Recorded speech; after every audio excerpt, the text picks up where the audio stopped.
Hey, what's up, guys? Zach here with Racing Sim Tools, and today we're gonna be doing the NSX at Silverstone. We're gonna do another video. Yesterday we did a video tuning the BMW, and that turned out pretty well. It's kind of a nice Q&A for you guys to ask questions and for us to kind of hang out and we just kind of talk about things when I'm doing up the setups. These setups will be available on the RST website, racingsimtools.com/setups. There probably we got two more cars. We have the NSX, which we're gonna do today, and then we have to do the I think it's the Nissan. But as soon as those are done, we're gonna run them through full stints just to make sure we don't need any tweaking for the full stint, to make sure the tire wear and the setup evolution is okay.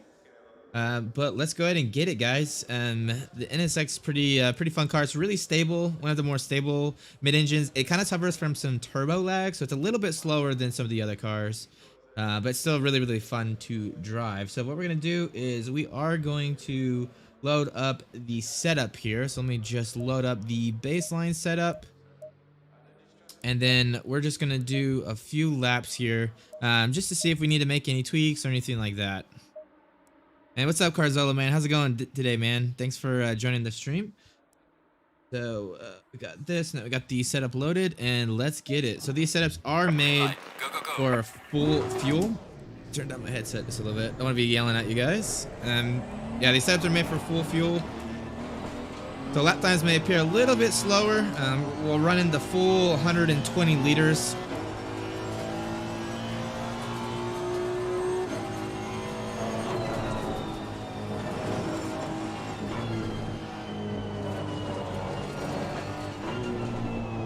That's awesome. Good to hear, Carzilla, that you're doing well. We do have, if you guys are looking for a league, RWB is doing a, the next endurance race will be at Silverstone. It's kind of the reason why we went ahead and did them. But hopefully these provides great setups for everyone that's going to be doing the RWB race.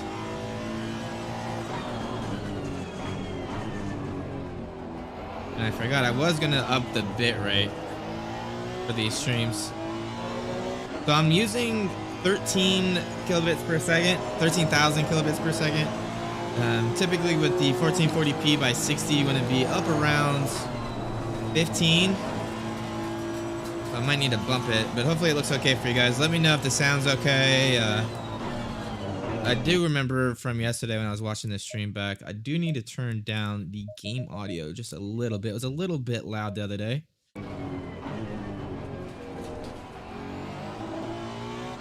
Yeah, that looks much better.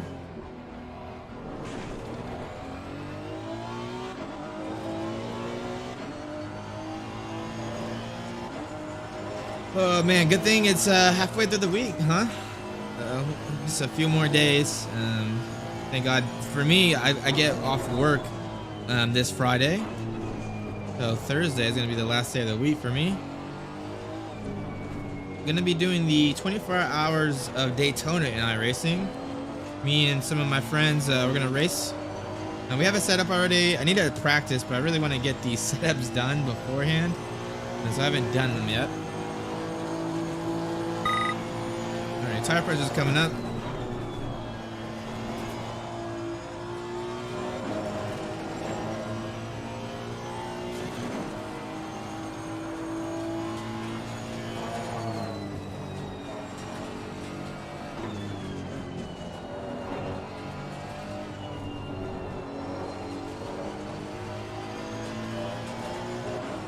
Let's just do like 4 or 5 laps. Let's get warmed up.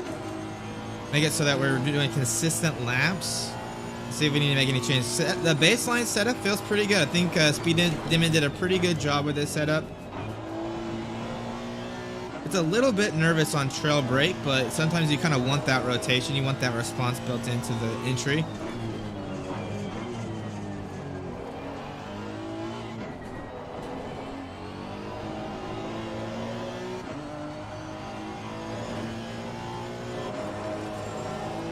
Done so many laps at Silverstone, I feel like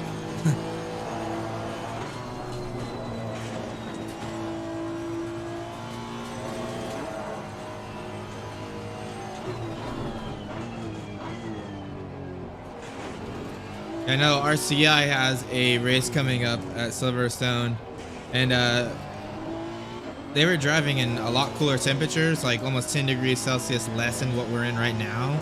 They were doing like 57 fives, high 57s. They're absolutely rapid.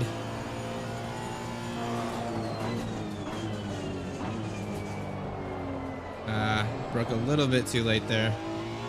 Got a little bit loose on me.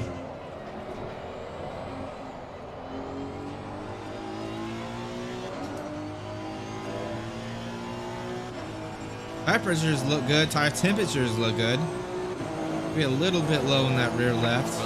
Not too bad. Oh no. A little too heavy in the trail braking area right there. So we probably will need to make an adjustment to the stability. Go ahead and watch the replay, see what happens. See if we can spot anything. I think I was just braking a little bit too hard into that corner one. Yeah, it looked like it got a little bit loose. Back for 5 seconds. I have to use the stream. See what's going on. So let's 7.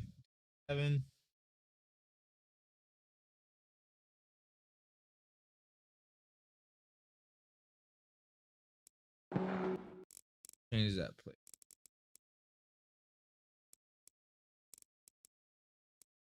Okay, so I'm coming in for the corner here. Car's not bottoming out. Looks pretty good through here. Looks like I got loose through here. Yeah, I'm pretty much loose at this point. Look at the back. Let's see what's going on here. So all this load is going to be in this tire, right? It looked like it was maybe bouncing a little bit. And maybe there's some contact patch load variation through there. You got to think that turn's got a lot of G's on that outside tire. Close, I guess. Okay, let's watch it in forward. So coming in, got the car nice and rotated into the corner. You can see look like maybe it's weird because the rotation doesn't look like it matches here. It looked like almost like the ABS was kicking in just a little bit through there. Yeah, definitely some load variation through there. You can see the tire bouncing a little bit. If we go to RST at some of the data here, we should be able to see what's going on. So if I come into, granted, this wasn't the lap that we died. If we come in here, let's go to the point which where we had the rotation, a little too much rotation before. Stability, you can see it's getting a little bit oversteer. It's going positive here, but it's not too bad. Let's look at the dampener speeds though. Yeah, that yellow, which I think is the rear left. Yeah, look. So when it goes positive like this is compression. So you can see the compression speed on this rear left, the yellow, is pretty high. Which tells me we need probably a little bit more rear bump dampening on the rear just to keep it from bouncing up quite a bit. Yeah, if we look at the damper histogram here, you can see there's a little bit of a rebound bias that's going to give us more turn in or more response at corner entry. So it does make sense. Let's see what this is below 100 millimeters per second, this rear left. So it's probably going to be low speed. So I could go up a little bit on the rear low speed. And that should help us out just a little bit. So let's go ahead and do that modification. So I'm just going to go back to the screen. I'm going to throw up the inner. I'm going to return to the garage. We're gonna load that setup back in. Setup, other notes felt pretty good. Stowe, Maggots, Beggets didn't really have any complaints. Felt really good through there. Agile, but still responsive. Really no complaints. It was just that a little bit into brake turn 1. Again, I was braking pretty heavy to get it rotated, and I just lost it just a little bit through there. So just got to be a little bit on the lookout for that. We are gonna load her in though. Let's save this at 4. Hey, what's up, new type? Yeah, we're doing the NSX today. we're trying to get all the cars done. Decided this would be the next car. After this, we do have the Nissan, but I hate doing the Nissan, so I always save it for last. As a rule of thumb, that is. Are you talking about the dampeners, Carzol, or what are you asking? What a rule of thumb, like a good rule of thumb is? Then we're gonna different. That should help us in that heavy braking zone. Let's go ahead and load up. Tire wear looks really good though for that setup. Really not too worried. Just making some minor adjustments here, and then let me fix this view. Accidentally clicked it when I was dying.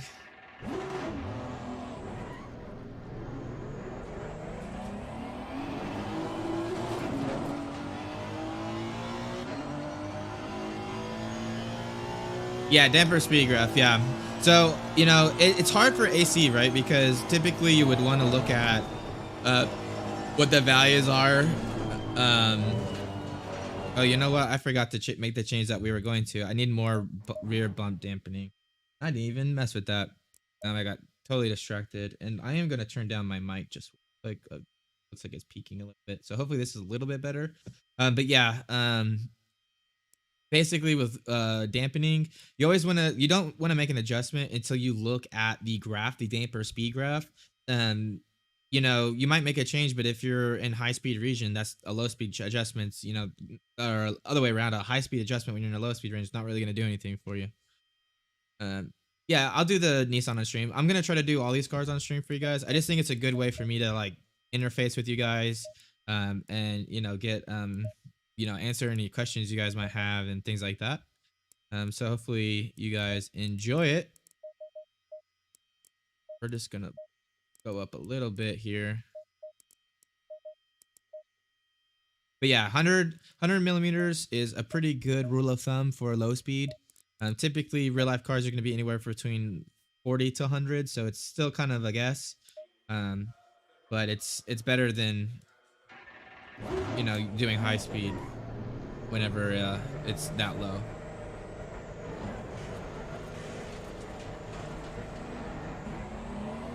Let's get it. Yeah, and I'll do the Nissan on stream. I just it's like my least favorite car, so I save it for last. I always save the cars I don't like doing for last, which is always funny.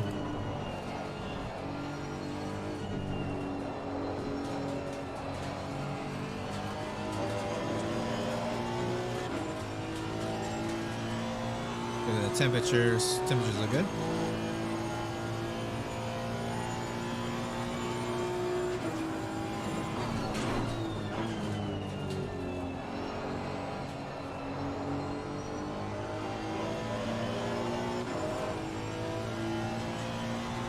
If you guys have any questions specifically, let me know. Yesterday it turned into really cool like live Q&A, which I thought was really cool. Vitai said, perfect, and yeah, I was hoping to finalize some things on setups. I asked real time since in the middle of working on a set. Nice. That works. Thanks for watching this stream though. Appreciate it, man. Really enjoy hanging out with you guys and having someone to kind of talk through things when I'm working on setups.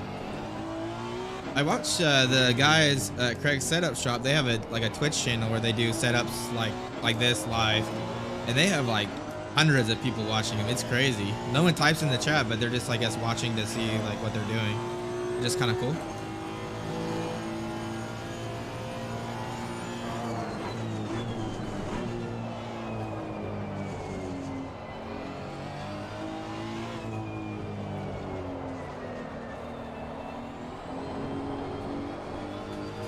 Tire pressure still a little bit low, a little slidey. Gotta think when the tire pressures are low, the sidewall stiffness isn't super high, and car just feels kind of mushy, you know, likes to slide around a little bit. But yeah, it's gonna feel so much better into turn one.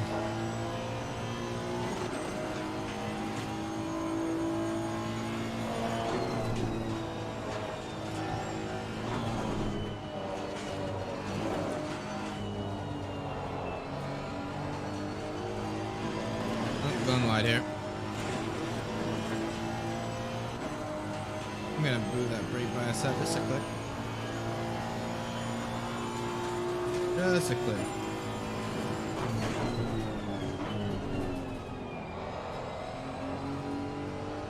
I'm gonna move the ABS down a click too. Seem to be getting a lot of engagement here.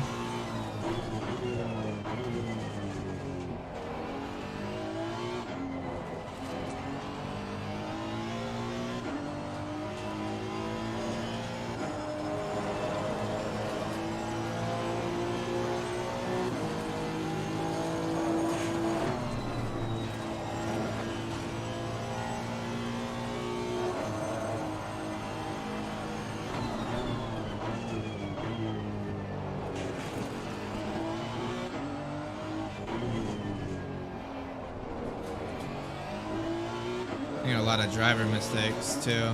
Need to work on that a little bit. Or do too much more adjustment. Kind of the benchmark for me with these setups is trying to get them to 59. 59 or low twos. I'm not going to be the quickest driver, so unfortunately.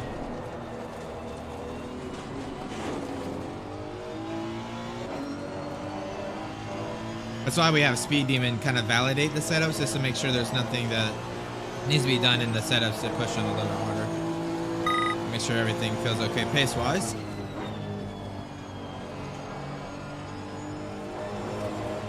Oh, really nice through turn one. I got a little bit late on the throttle there. That was more of a driver mistake than anything. Let's see if we can...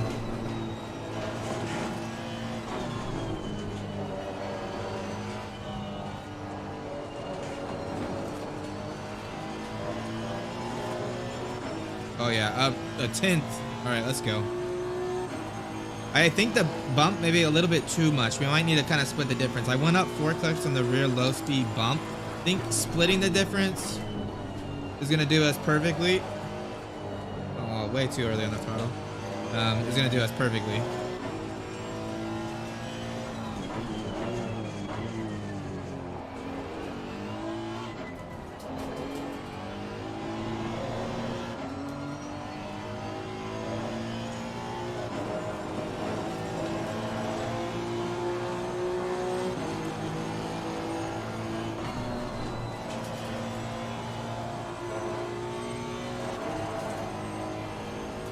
Oh yeah, plenty of pace in this car still. Oh, totally missed the braking zone too.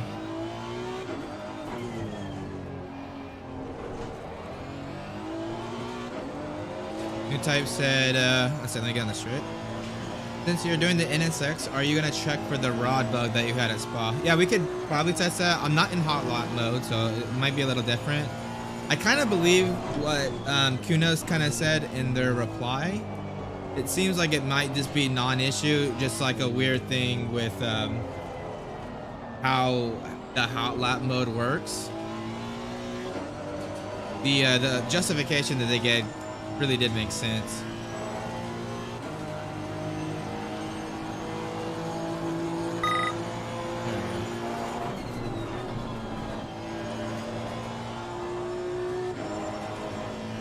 Yeah, but for some reason my seat was like really far forward. It feels way better. Feels like I'm in a race car now.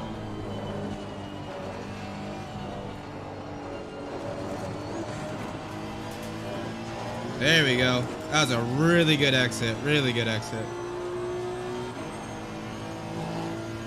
Pressures feel really nice.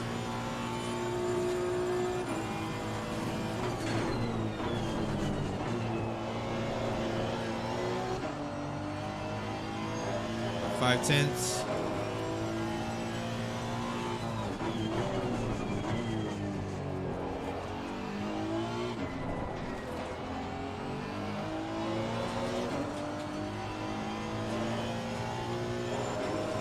Yeah, exactly. I don't really hot lap either. Raw pace really doesn't mean a lot to me. More about the consistency, lap time standard deviation, and just putting in consistent laps for endurance races, you know?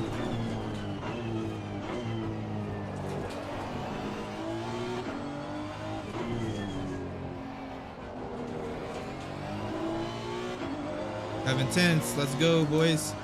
Car feels really good. And definitely a little bit more time even from what we got, I think.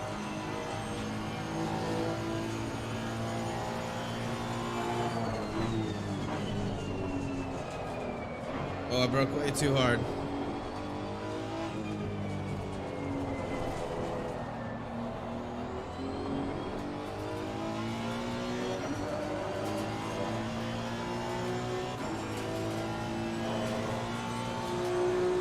Yeah, exactly. Like, what's the point if you have absolute outright pace if you can't do it over a stint, you know? Wow, this car absolutely feels mega through turn one now, guys. Absolutely mega through turn one.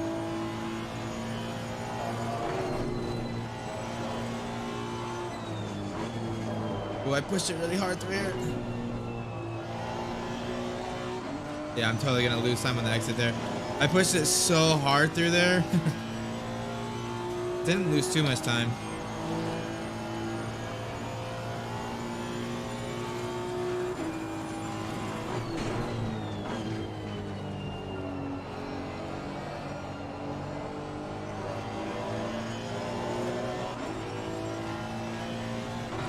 Trying to think how the car kind of feels to me in terms of the VHM.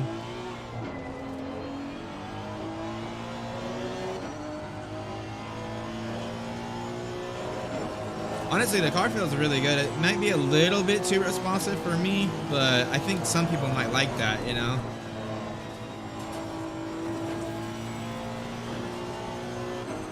That's the hard part about making setups that will be used by a lot of people is you can't just make them for yourself, right? You gotta think about how other people drive the car, make a kind of a best guess.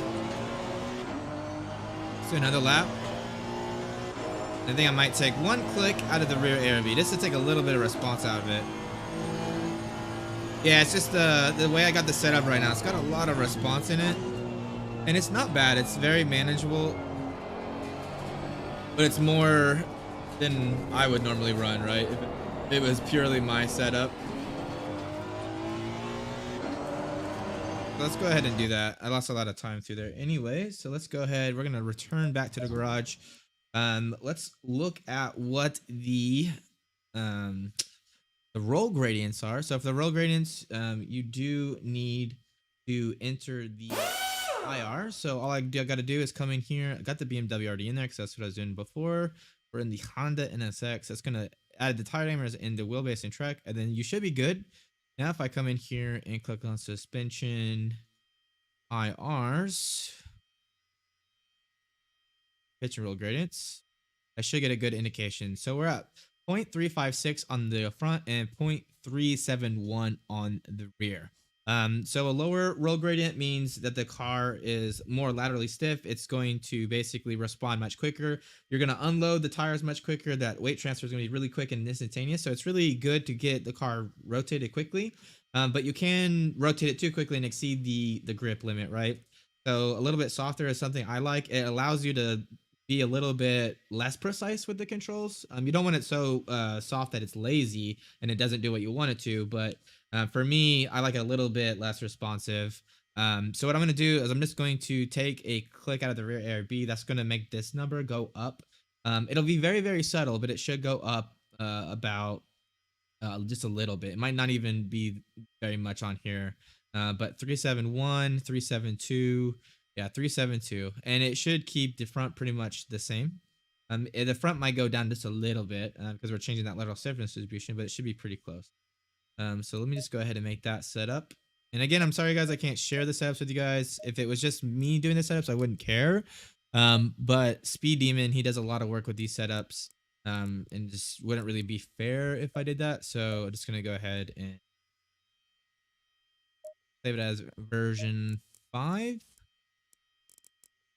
And you know what? I am gonna add a click of your toe as well. That will kind of do the same thing. It'll take a little response out of the car, add a little bit of stability into it. I think this is gonna be pretty much perfect, guys. Let me look at the tire wear real quick. Oh yeah, tire wear is really good. 289 on the front right, 282 on the rear right, 278, 285. So pretty good. Much better than the default aggressive. Yeah. That's a nice thing is once you get kind of the main stuff figured out, it's very minor adjustments, right? And that's what you where you want to be.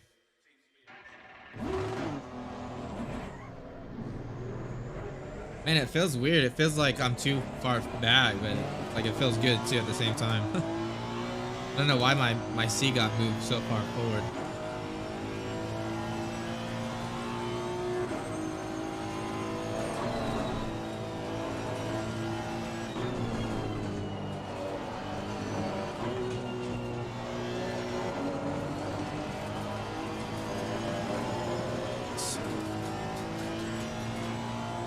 So whenever you talk about response, is the ability for the car to have a high yaw acceleration at corner entry and corner exit. That's actually the definition. If you guys ever want to hear like what's the difference between transient and like steady state, one of the really good ways you can kind of describe what transient and steady state is. Steady state is going to be high lateral G, low yaw acceleration. You're not really rotating the car. You got the car set. You're just pulling a lot. You're trying to maximize the lateral G, the lateral traction force at the apex of the corner. Corner entry and corner exit, your yaw acceleration will be higher and your low lateral G will be lower, right? Because you're rotating into the corner and then rotating out. So transient, I always say it's basically high yaw acceleration, low lateral G, and steady states high lateral G and low yaw acceleration.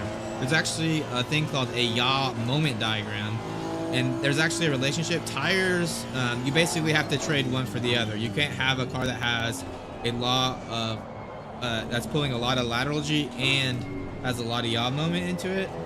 As you increase yaw moment, you decrease the amount of lateral G's that you can put in the car. That's why when you have a car, you won't have a lot of yaw mid-corner because you're trying to use all that for lateral G. That's actually where the VHM diagram comes from. Basically a way to quantify that behavior.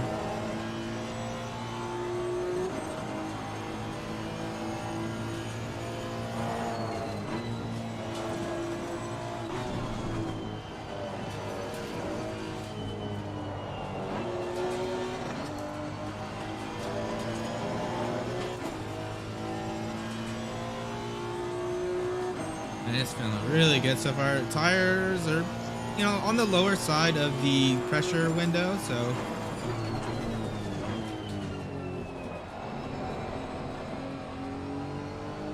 pushed it a little bit hard there in the braking zone. Let's move the brake rest. I just went quick. And I forgot we moved the ABS as well. I gotta do that in the setup, so don't let me forget to do that in the setup at some point.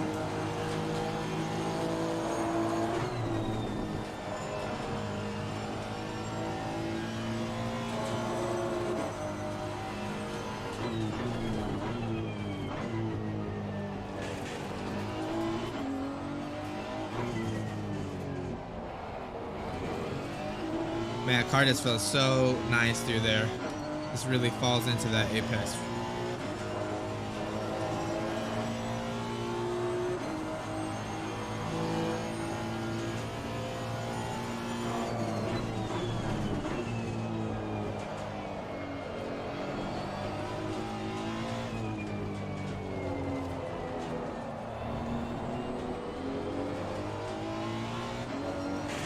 A little bit wide there.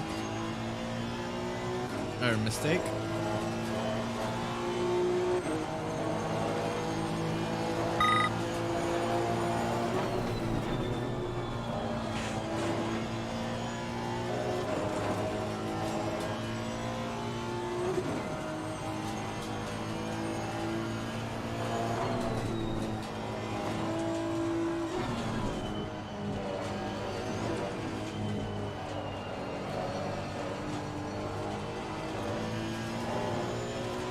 Man, totally botched that exit.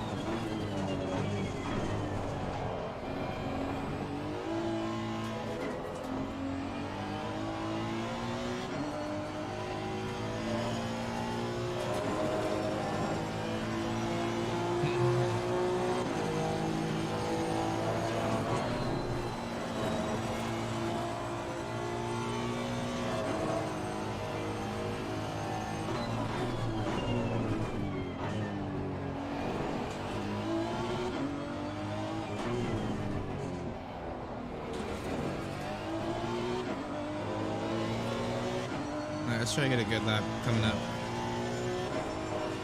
Need to reduce the rear tire pressure just a little bit too, it looks like. Like it's a little bit higher.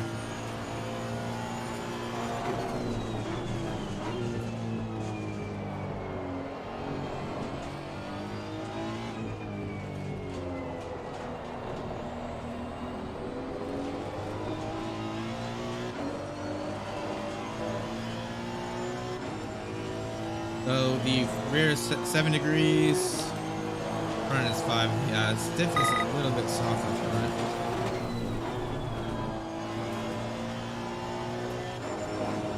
Whew, really pushing it through there.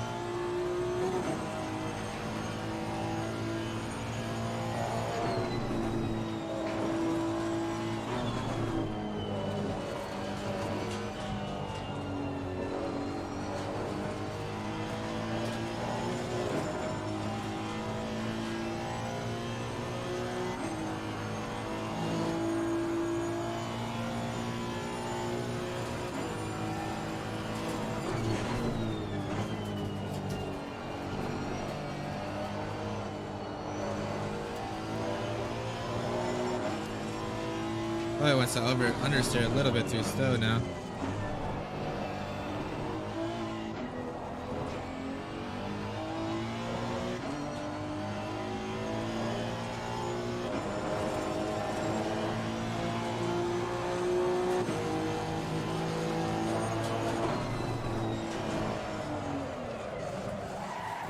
Oh man.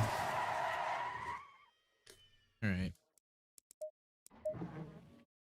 What is happening to the differential there? Definitely going on here. All right, let's see what that ARB did too. Let's see if it affected the roll gradients. Back in here. So 0.359, 0.373.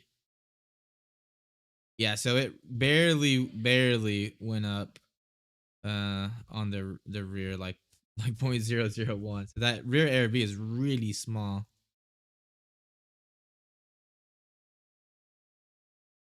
So we did go up 3 clicks on the rear bump, and that made it a lot more responsive. Let's split that difference like we were talking about earlier. Let's just go 1. And then definitely felt a little bit of push on stow exit. If I have a thing, I don't remember if I had a art file made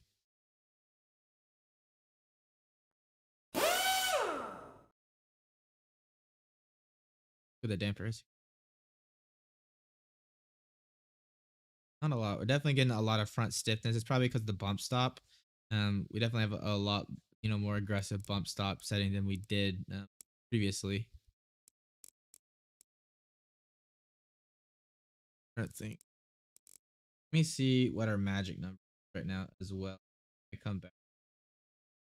The tool that I use. So Evo and our spring is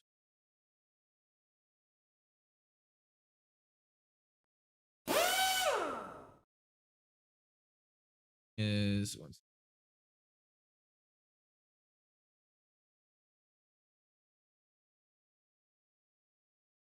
Okay, so our magic number is 7%. That's pretty far forward, actually.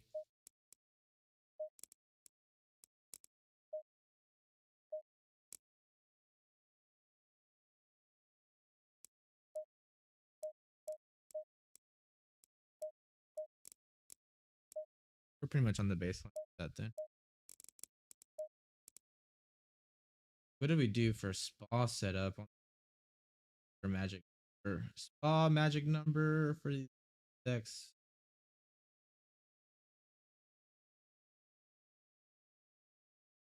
It's hard because turn 1 feels really good.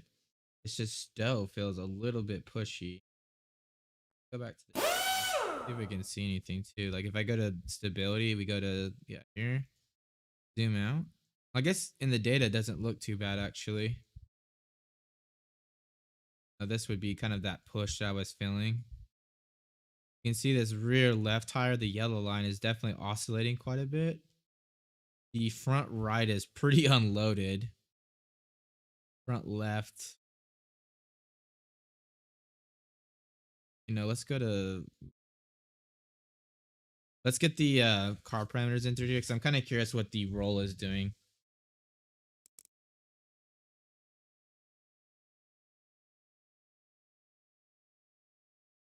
6-0. So you guys are gonna see kind of what the setup is. Or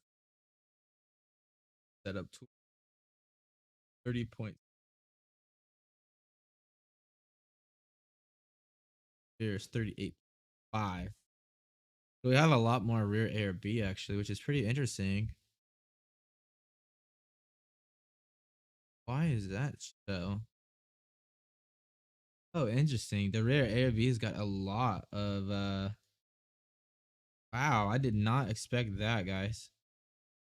Okay, we need like to have it pretty even. We need 5.1. Okay, that's good to know. Set the damper speeds to 50/50. And then I got to get what the static ride heights were. So I didn't stop on track, but if you look while you're rolling out a pit exit, that's a pretty good place to kind of get good numbers. So you can see through here. We got on the rear, it's 22.9, so pretty close to 23, and 14.6. So just pull it up. 14.48. Rear 22.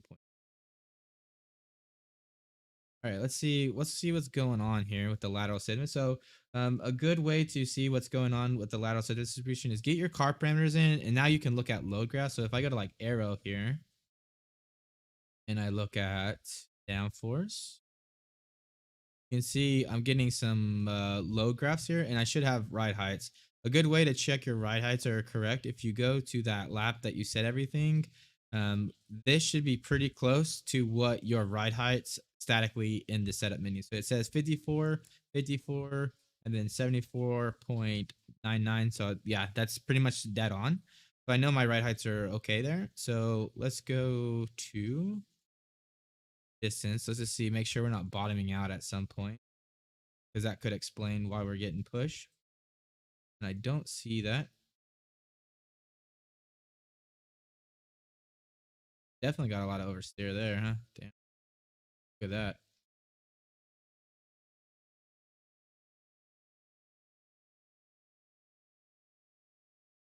Check damper speeds. Yeah.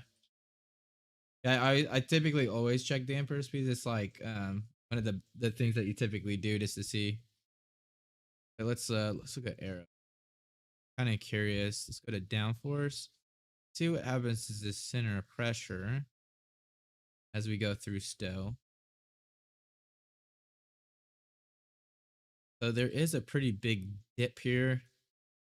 But as the center pressure moves forward, it should get more stable, and you can kind of see that a little bit. There is a little bit of a trend through here upwards. It's kind of hard to tell because there's a lot of oscillation here. And if you look, you can see this rear is really bouncing around. So the front is pretty consistent, but the rear is really flopping around. And if we go to a replay, we probably can see that. So let's go to a replay real quick and just look at what the car is doing through stow. So let's see here. Where is my thing is like way quick. Okay. Go back. All right, we're coming up on stow now. I want to see cars coming in. Car is rotating too much, and then get out. That was the one where we lost the back end. Let's see what happens on another lap.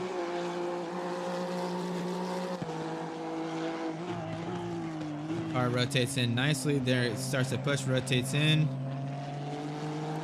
I'm actually getting a lot of over rotation on the entry part.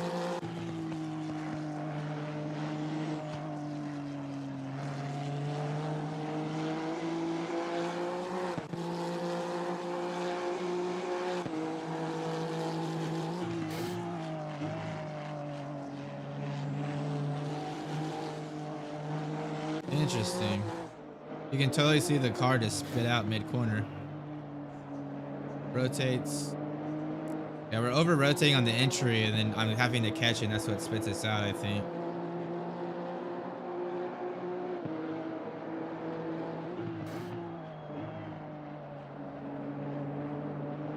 Slight over rotation there. So that's a little bit less rear rebound should help that just a little bit. Let's look at that real quick. Let's see what's happening. So this is pretty much the rebound area right here, right? So if I hold. So COP goes really far forward, but that's just because we're not accounting that rear left really almost looks like a compression zone through there. Wow, there's a lot. This thing is moving quite a bit. Look at all that travel. Let's look at the damper speed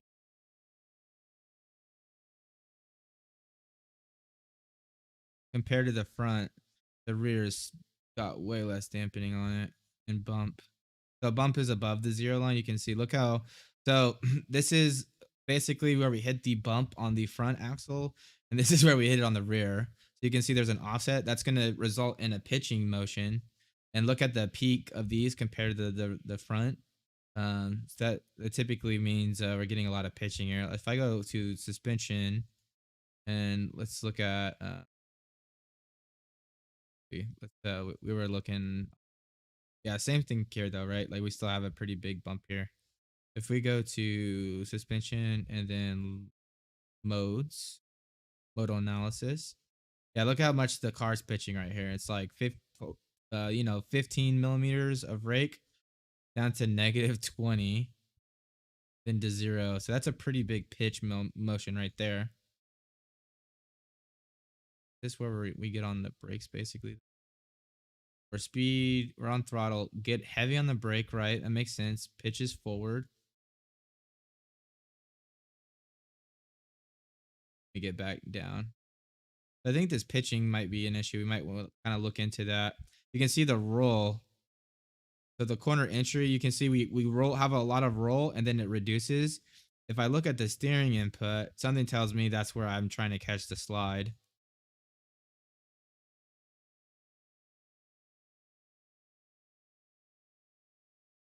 It's oversteer that turns into understeer because I try to catch the car basically. We're trying to identify kind of what would cause that. Don't really see it here. Let's look at the lap before that though. Definitely getting a little bit into understeer. So this is pretty much where I catch the car. You can see almost full opposite lock to save the car. So red would just be like a typical right here is where I give it the counter lock essentially. So if we look at their pitch is coming back down.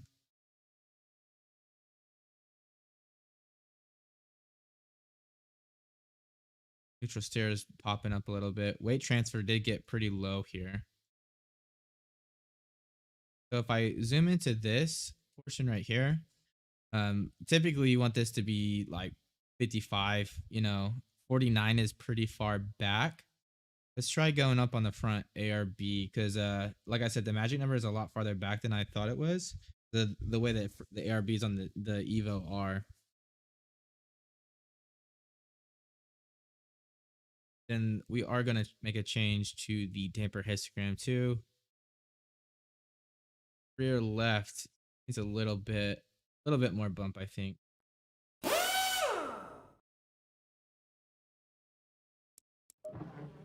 And we're gonna say it as a new too because version 5 feels pretty good. Just need to make a few adjustments. So what did I say? 5.1 is basically what it needs to get it to be pretty neutral through here. The ARB on the Evo is extremely big. So 5.1 is a even ARB like setting. Like you have the same stiffness front and rear, which is crazy. It's just because the zero click setting on the rear is really high. Then we are gonna increase the bump here. The rebound.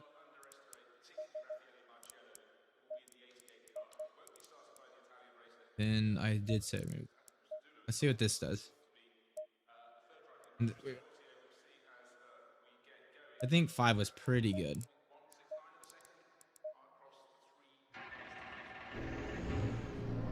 That was funny. Car started moving before the starter went off. That's weird. Let's get these tires up to pressure here.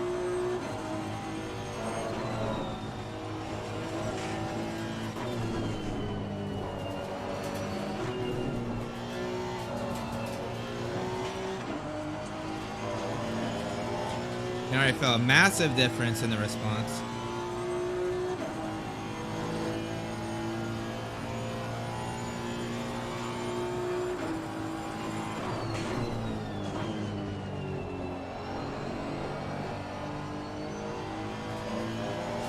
There you go, that felt really nice. Gotta wait till we get the tires to pressure though. And I gotta adjust I forgot to make the stupid ABS adjustment. Keep doing it on track and forgetting to do it in the setup menu.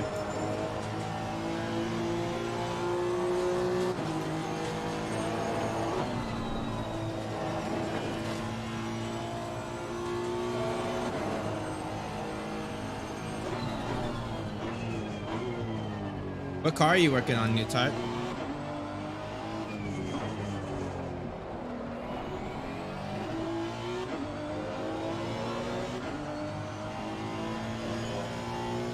Man, it feels good in my room. I got a portable AC blowing on me. Let me know if you guys can hear it on the stream. I'll turn it down. Oh, Maserati, huh? GT4s? I really enjoy the GT4s, actually. They're a lot of fun.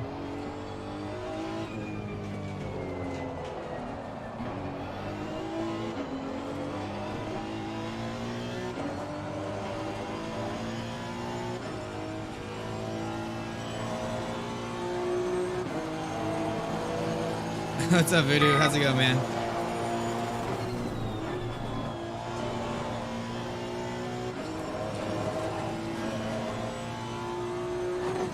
Alright, we're at up a 10th. Not too bad.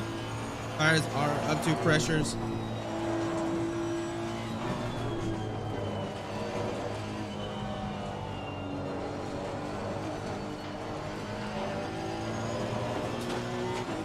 Gotta lift just a little bit. It was going a little bit wide. Tire pressure on the rear is just a little bit low, so it might have added a little bit of pressure there.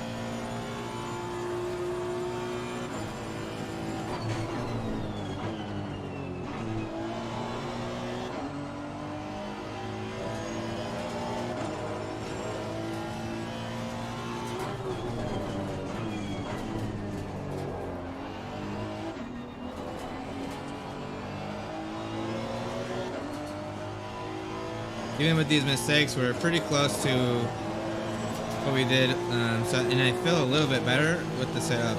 I'll have to see though.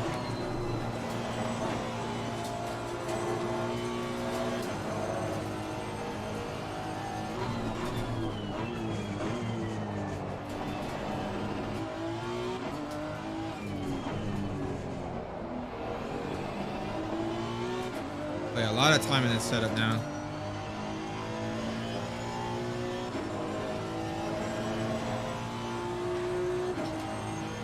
Pressures are pretty much spot on as well. Have to see what the temperatures do.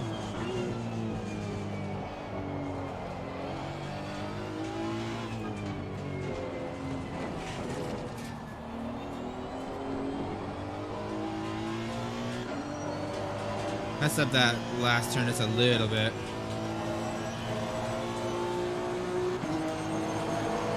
In there though.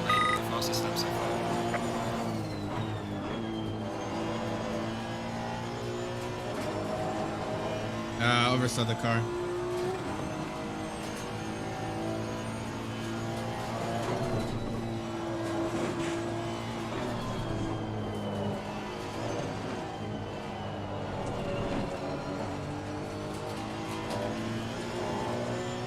That was a good exit. Really good exit.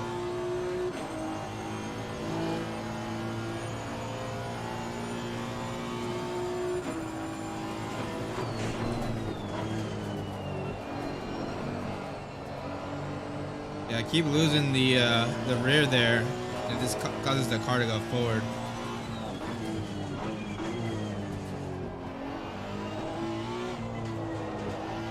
I think I'm braking maybe just too deep through that corner.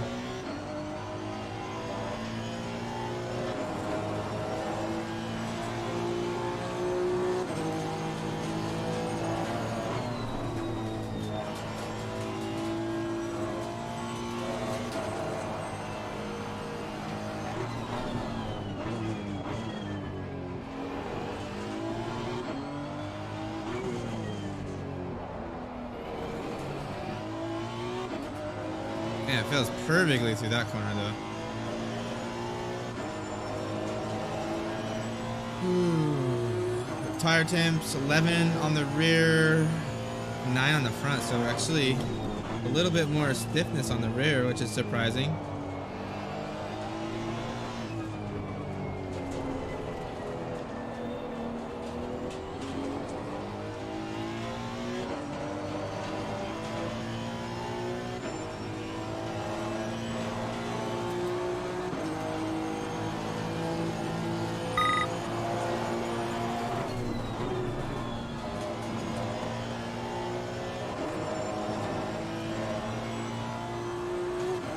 Nice and consistent though. Car feels really good. Other than the entry to stow, only thing I'm not like super happy with.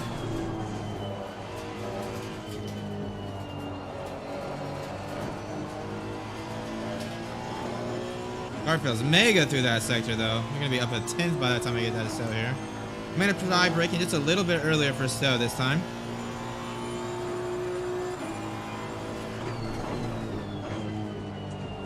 Much better. Much better.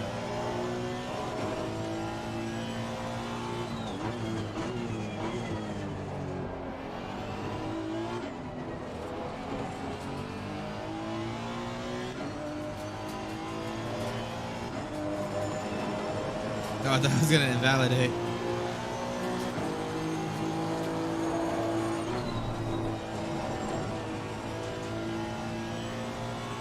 And I just lost it.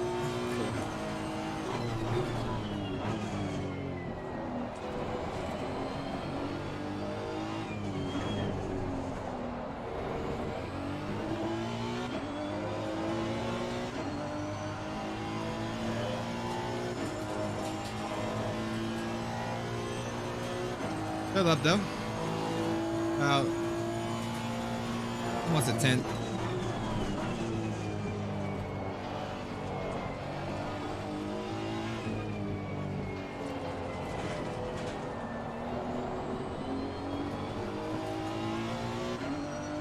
Yeah, there we go. About a 10th. Giving us squeeze a little bit more time. Tire wear pressures all look really good though. Well done, mate. That's our fastest lap.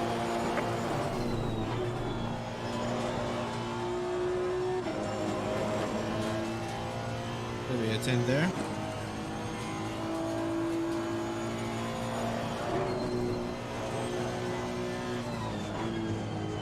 Oh, I pushed it really hard through here. Oh yeah, I'm gonna lose it. Yeah, I pushed the braking way too hard there. So pretty good improvement there. We're almost down into the 59s. Let's see what happened. The data. Yeah, look at this consistency, guys. Pretty much, you guys can't see that, but 20.3, 20.57, 20.2. So pretty consistent there. Probably could clean that last one. I kind of messed up on the second. But we're still getting a little bit of an issue going into stow. Entry stow, it was a lot better braking earlier. But I think, let me look at the arrow map real quick because I'm kind of curious if maybe I'm just getting too low on the ride heights.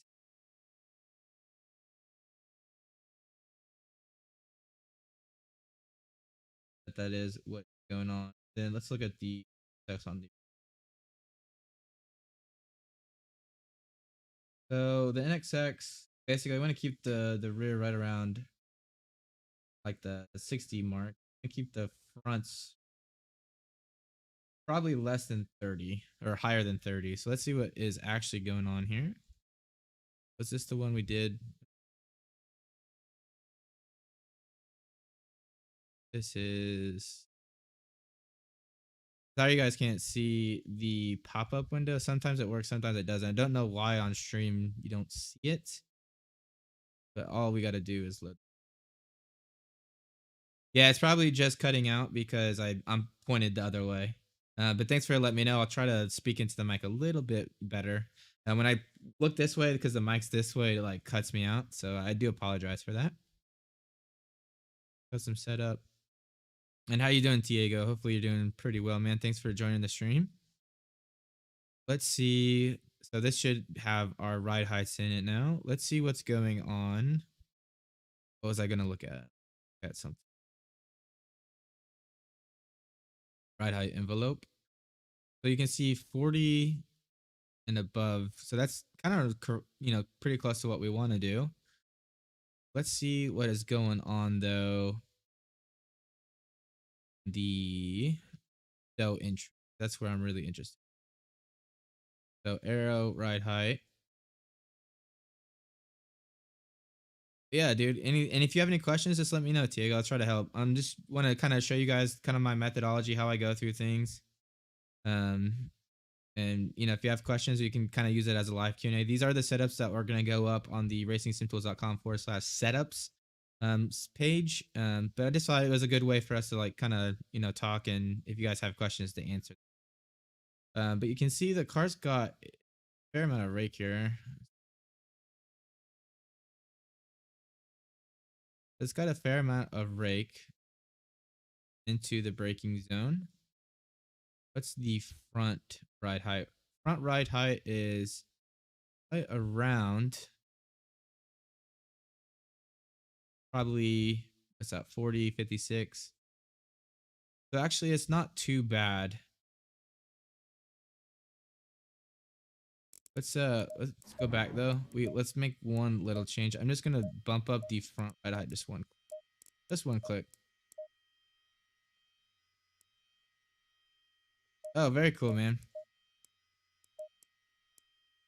Did you do the GT4 race? That was a lot of fun, I thought. Up these stiffness just a little bit on the bump. What else? I think everywhere else the car felt quite good. Tire wear looks really good too.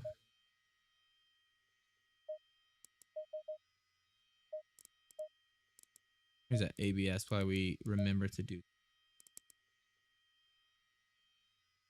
Intermittent out's kind of high.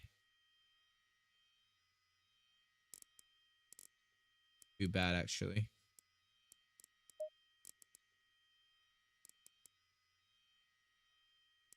Let's see.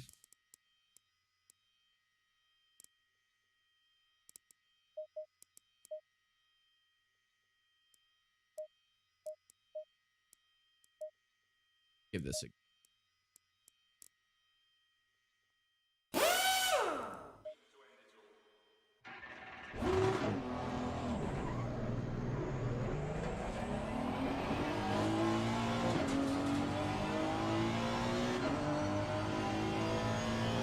All right, let's get back out here. Grinding it out. Yeah, we do. Why are you not able to get on there? If we don't use it, we get a lot of bots. That's why we enabled it in the first place.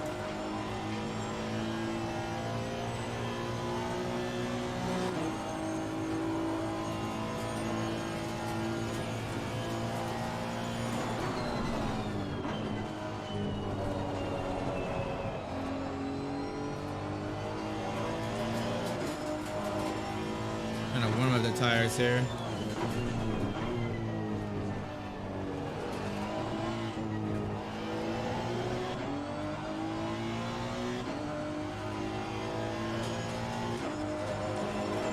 Oh, very cool, man.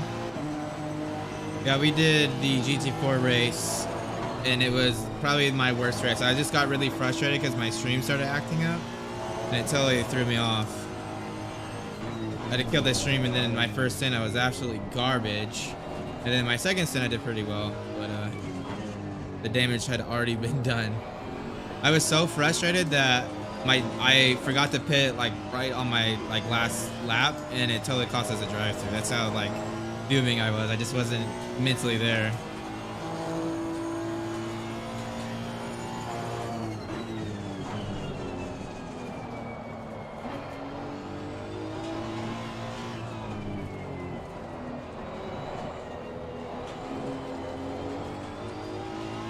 He said, I'm trying to get Shooter to buy the ACC line. It's possible without joining the Discord. He's got a buy, is releasing his. Oh.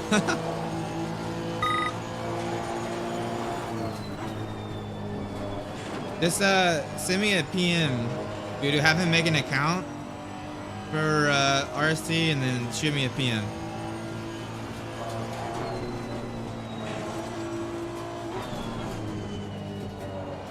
Oh wow, the braking feels really good through there now.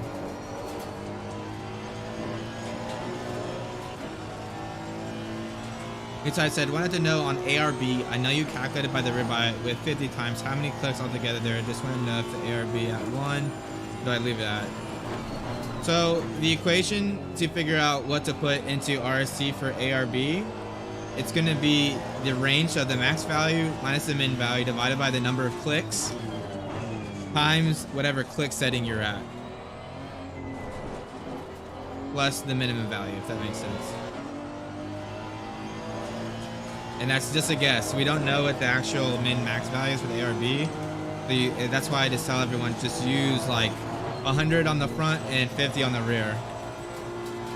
That's gonna at least get you in the ballpark. And there we go, guys. Oh, and then I just throw it away like that.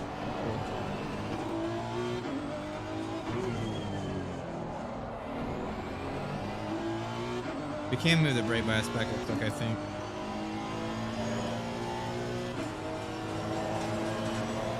Yeah, that's actually new type. That's actually why I enjoy the GT4s. Is they're, I don't know, they're a lot more fun to drive, I think. Way easier to set up too.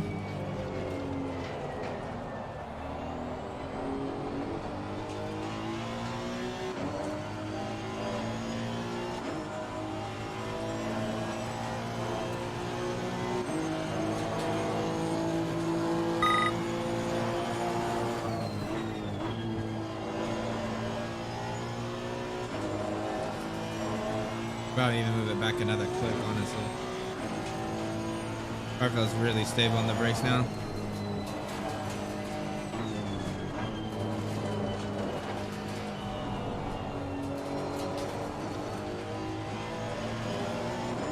Come on, get a good exit here. Ah, not too bad. Almost up a 10th.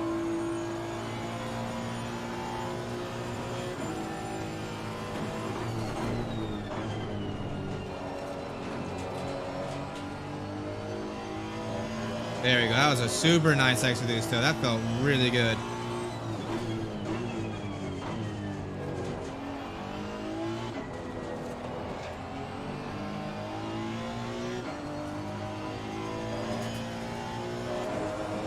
Didn't even get back that 2/10.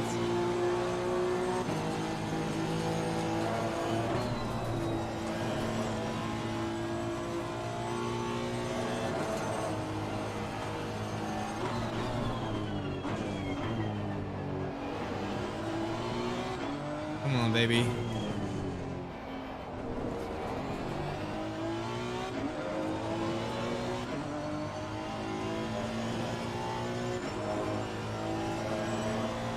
Nitai said, I done the calculation. It's 50 times 4 times 1. Came up with 12.5.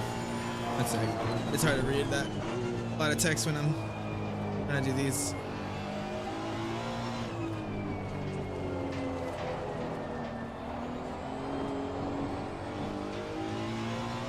Oh, I got a little bit of traction loss on the exit. That felt really good. Look at that. 2/10, more or less. 2/10 through there. Almost 3. See if I can push it. It's a little bit more and get that.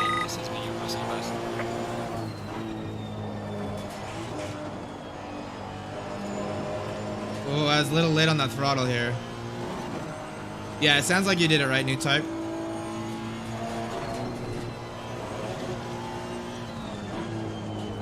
I pushed it way too hard through there in the braking again.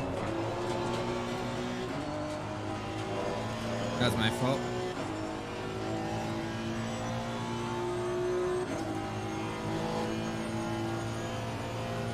Yeah, setup looks really good from tire temps. So I am looking at the tire temps, guys.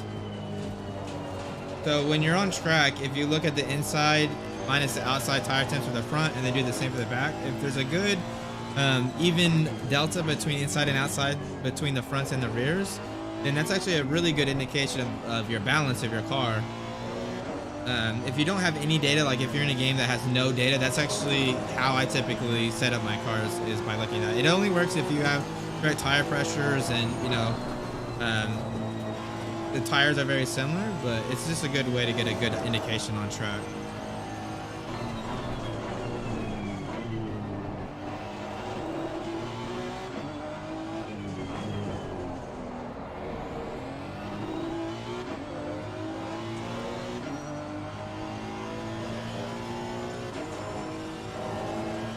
Honestly, I don't know. I think this is it, guys. I think this setup feels really good. Let's do another few laps.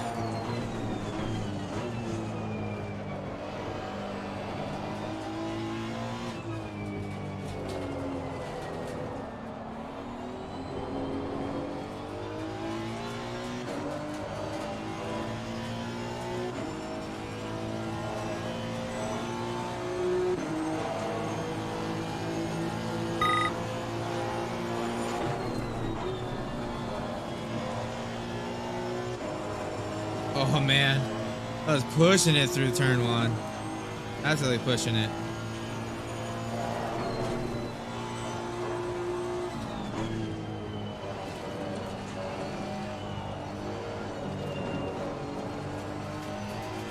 Ah, horrible exit through there.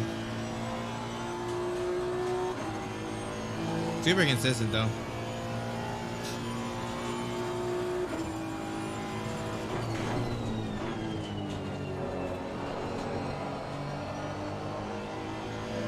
Come on, get that delta in the green.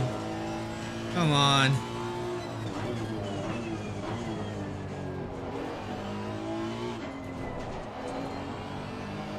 There we go. Get in the green, baby.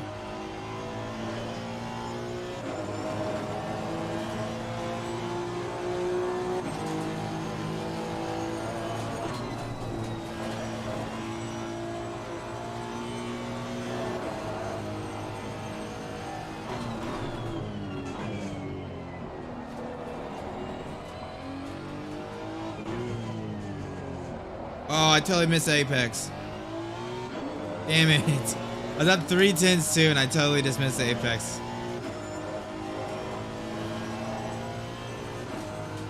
Yeah, that's so if you guys don't know, Nils uploads his data to RC, so it's a really good way to compare yourself against him to see where you're losing time.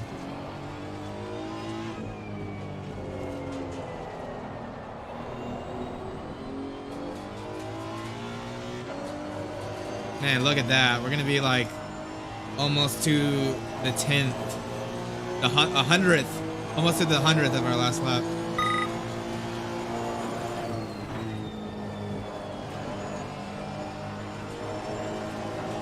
Oh, there we go. That rotated a little bit early, so I gotta get on throttle a little bit more.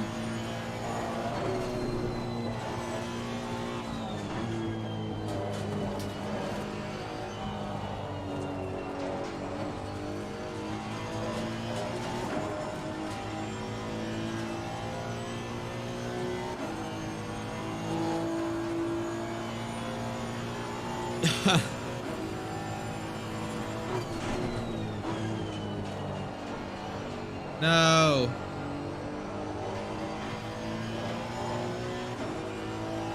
That's totally my fault.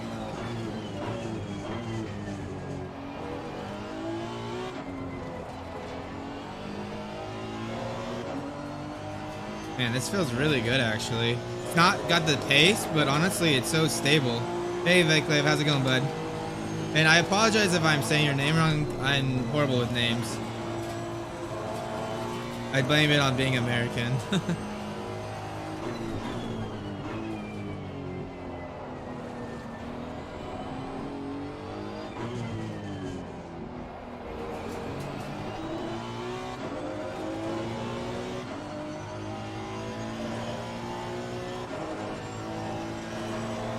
Oh, very cool.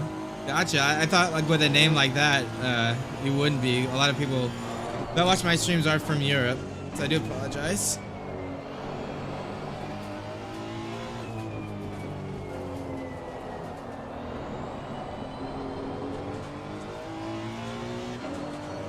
Again, wow, look at that. We're to the 100th of a second again.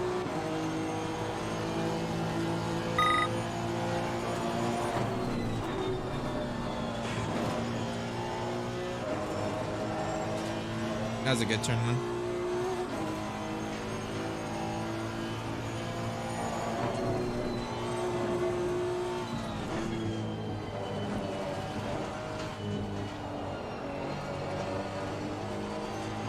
Stay in there. Woo. That was gonna go wide. Got it done though. Oh, very cool. Actually, one of my really good friends that I work with, that we do like some of the real life car stuff together, he's actually Czech, from Czech. His family made me watch a Czech movie once. So it was pretty interesting. Whole thing was in Czech and I don't even speak. I have no idea what they were saying.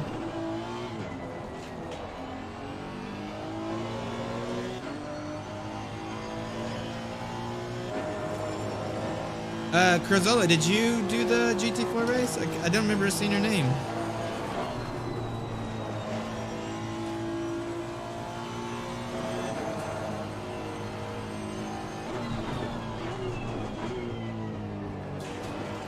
Oh crap, I totally clipped that.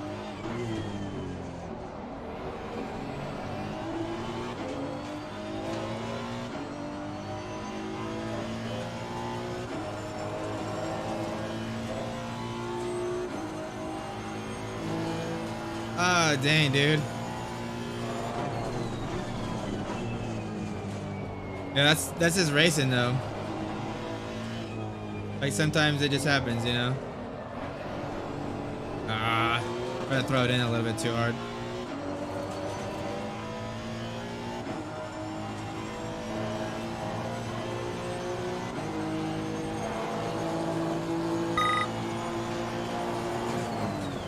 Ooh, I hit the outside curve. 360. Let's watch the replay. I'm super happy with that setup, guys, though. If we look at the data here, this lap I just died. Let's look at the consistency. So I'm gonna delete the out lap. Click on this, but I don't know. You guys can't see. Let me hide the webcam. Hide this real quick. Look at these lap times. Pretty consistent here. I go into the run. About a 10th lap time standard deviation. So really easy to push this car, which means in an endurance race, that's exactly what you want. Consistency is going to be absolutely king in any type of endurance race. If I go to the garage, I'm going to look at the tire.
There we go. Can you guys hear me now?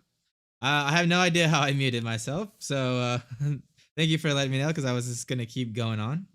But yeah, that's the setup for the NSX, guys. It feels super good. Consistency is really there. Tire wear is perfect for like an endurance race. So I just went ahead and saved that setup. I'm gonna throw it into the Dropbox. Speed Demon is gonna give it some runs, test the tire wear, see if it needs. He's much quicker than me, so he's gonna see if it needs to be the setup needs to be changed to be able to get a little bit better lap time.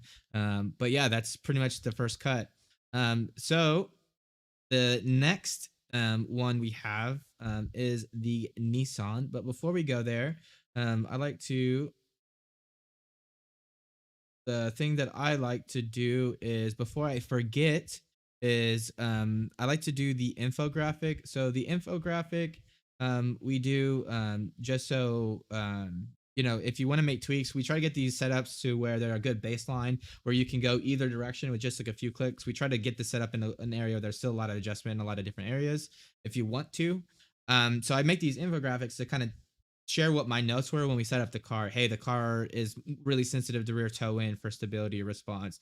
Or hey, another rear click of rear right height is really going to jack up that response. Things that I find the car to be really responsive to, I'll put on the infographic so people know what to basically tweak. Just to get the behavior to where they want. Anytime you have a setup, you can get a really good baseline, but setups are really driver specific, right? Transient behavior, response, stability really depend on how you specifically want your car to handle. Some people really like cars that are really on the nose. Some people can't drive cars that are really on the nose. So it's just a really good place. We try to make them pretty much right on the neutral. That way you guys can make adjustments as you need. So I think if I do RST, go to setup cover, PowerPoint,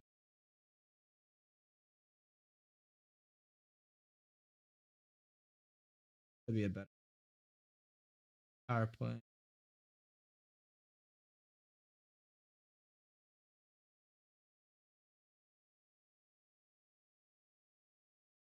Weird. Oh, you know what? It's because I didn't open PowerPoint window.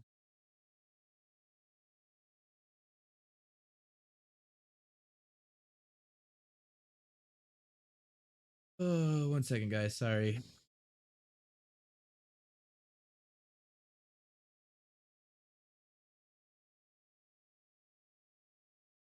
There's got to be a better way to stuff.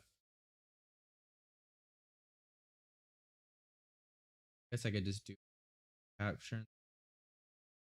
But I had this like all ready to go the other day. If I open it, show up.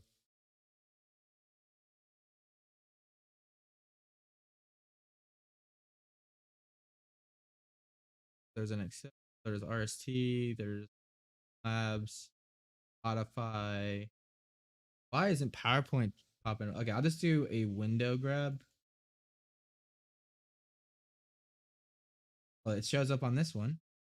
Weird. Then do not see.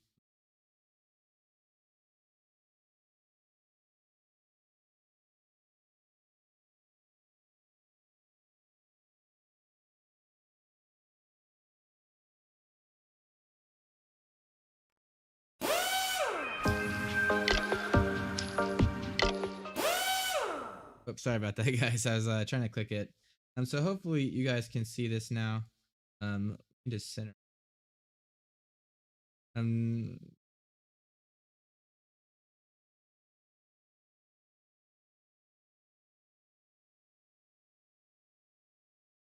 hopefully that's okay. So we're gonna go to the NSX and make an update to this window real quick. So we did set the tire pressures for Brooklands and Stowe. That was pretty much nailed on. You always want to look through the data and try to set that tire pressures for those corners that really depend, which for Silverstone is pretty much Brooklands and Stowe. Those are really critical corners to get the tire pressures, really high loads, high downforce corners. So you want to make sure it's nailed through. Silverstone considerations for the NSX. Basically, the NSX is one of the more consistent cars on the 2020 grid. Although it doesn't have outright pace, Essentially, it's very very receptible to basically rear ARB. Although it doesn't have outright pace. The tire temperatures look really good. I really wasn't worried about tire temperatures. Maybe the rear just a little bit. Um, when using the NSX, um, be sure to keep the rear left tire under 95C. Um, when RST was setting up the car, the rear left tire was right on the thermal limit. If you exceed this exceed 95C on the rear left, try increasing the rear brake duct. That will bring more air into the tire and cool it down, or lowering the rear right. Um, Lowering the rear will um, basically lower weight transfer, but will introduce some understeer into the setup. However, it will prevent the rear left from overheating, which is important for any endurance. Um, the NSX is also very sensitive to rear ARB adjustments. If you find the RC setup is on the more stable side for transient behavior. If you need more response, try increasing the rear air. So that's pretty much my thoughts on the NSX. We did have a lot of rear AirB in the beginning. It was just too responsive. It just felt like it was on the nose, um, just a little bit too much. So I just wanted to make that clear for people when they're coming in here. So let me just copy and paste this real quick. We're just gonna edit these. So this is. So let's look at what magic number I ended up deciding on. So we did 5-1, 161. So 8.59 is the magic number for the NXT for the 8 point. What did I say? 8 point. And we have a setup sheet that has like a calculator here, 8.5. So that's how we can calculate these magic numbers. If you guys don't know what a magic number is, essentially it's the difference between the lateral stiffness distribution as a percentage of the front stiffness compared to the center of gravity location. It's a really good indication of mechanical balance. Typically, you'll find setups that are ranging anywhere from 5% to 10%. This one's at 8%. On average, we find that a lot of our spa setups, universally, we've had to go a little bit farther forward for Silverstone. It's probably just because Silverstone has a lot of really high speed, flowy turns that you really need a lot of response in the car. So that's probably why. But yeah, we had to move them up forward. For Spa, the NSX magic number was right around 5%. For this, 8.9%. So that just kind of gives you a good indication of how much we did increase it. Static rate for the setup is for this setup, we did 20 millimeters. Plug that in. And now back to spreadsheet and just enter. So NXX was 8.59, 1% of magic number per spring, 0.9 for rear spring, 0.75 for the front ARB, 0.25, and you need to adjust it about 0.4. So about one front ARB click or two rear ARB clicks if you increase the rear ride height. And now we're going to talk about stability and response. So for response, it was really sensitive to rear toe or rear ARB. So that's going to be my first suggestion for increasing the response. Increase the rear ARB. Also, the NSX is very sensitive to rear ride height. So we're just going to say increase the rear ride height.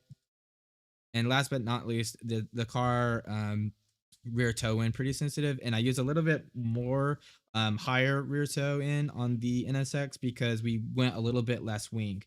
Because we went a less wing, adding a little bit more toe in on the rear prevents kind of prevents it being too responsive, and adds some stability back into the setup. So that's just kind of a good little trick for you guys.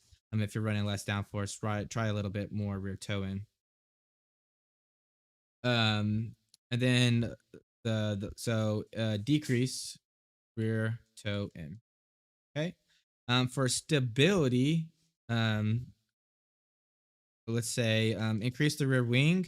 We did run a little bit less wing on this setup. Decrease the rear ride height, and then again the rear toe in. Increase rear toe in, and then also increase preload. So preload made a huge difference at Stowe when you go from the heavy braking in, and also Brooklands, which is that like low speed, 180 turn right before the straight finish line. If you get a little too much rotation there, you're off throttle for a good portion of that. So the preload is going to make a big difference there. So the preload just kind of as a way to add some stability back into there. You don't want it too high; it's going to add too much understeer. But right where we had it was pretty much good. So that is the NSX setup. I'm going to save that infographic, and we're going to come back into, and then I am going to save that setup while I still have it open.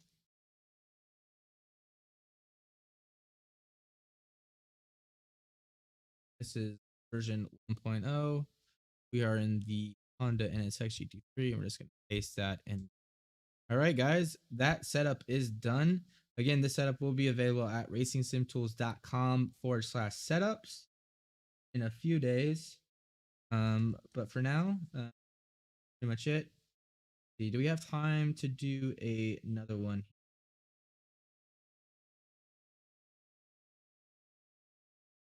Let's see. Doesn't tell me how long the stream has been running.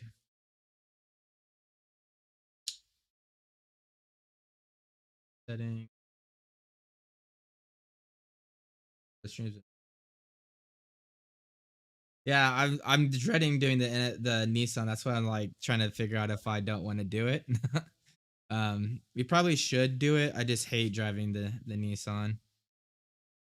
Um, okay, let's at least get it, like let's try it, see how it feels, and then we'll go from there. So just give me 1 second, guys. I'm just gonna load the setup that we have, the baseline setup. Just pull it open. This is the Nissan, right? Nissan Yo RST. Let's get out of here.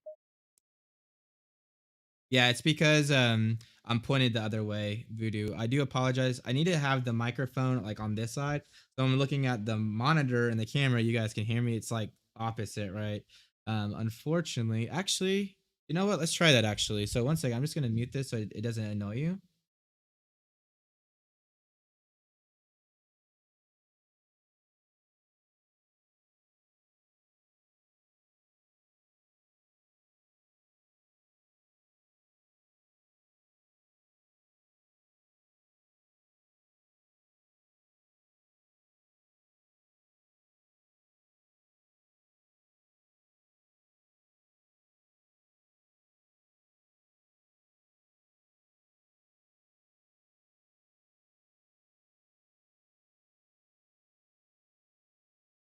Okay, let's see. Is that too loud? Not loud enough? Is this better? Can you guys hear me better if it's the microphones over here? Hopefully you guys can. Let's adjust it though. A little bit crooked.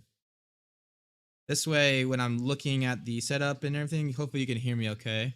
Hopefully it doesn't, it looks all right. Okay, let's get out of here though. Let's go pull up the Nissan.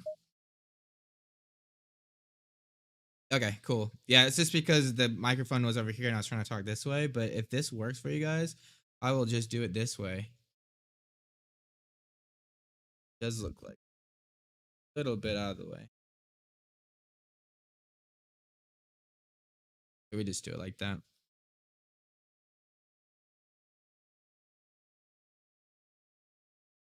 Okay, cool. All right, well, hopefully this works better. We'll have to go. We are gonna load in the. Where's it at? Oh, you can't even load it. I forgot. I have to load into a server to test it.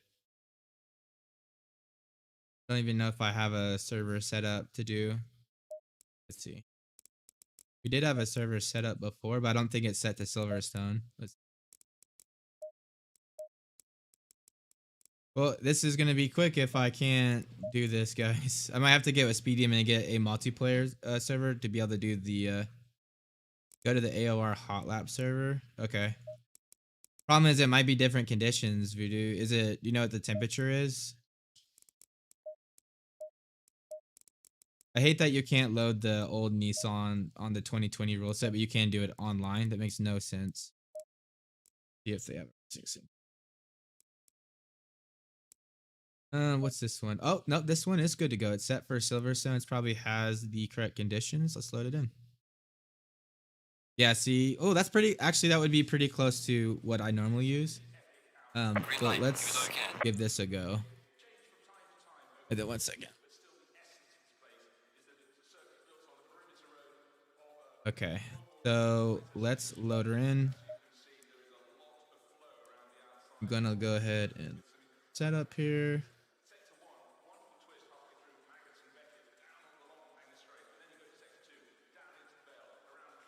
Nissan.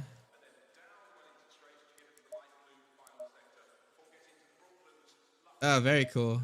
That's hilarious that you guys did that. It's a that is one nice thing about being an admin, right? Is you can do stuff like that. But let's go ahead and load our baseline setup here.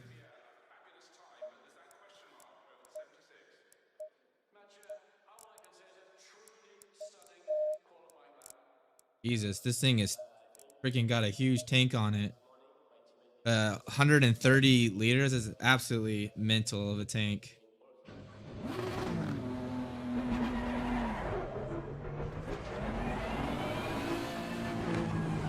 Oh, 1 second.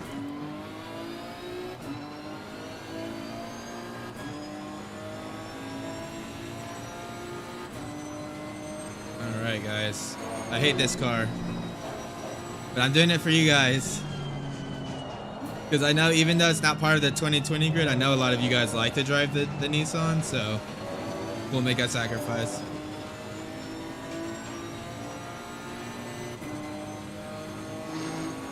And new type, you got to do, for the Nissan to run online, you need to do online. Online's the only way you can use it on the 2020 rule set. Oh my god, come on. So that's why you got to do an online session. God, it feels so heavy.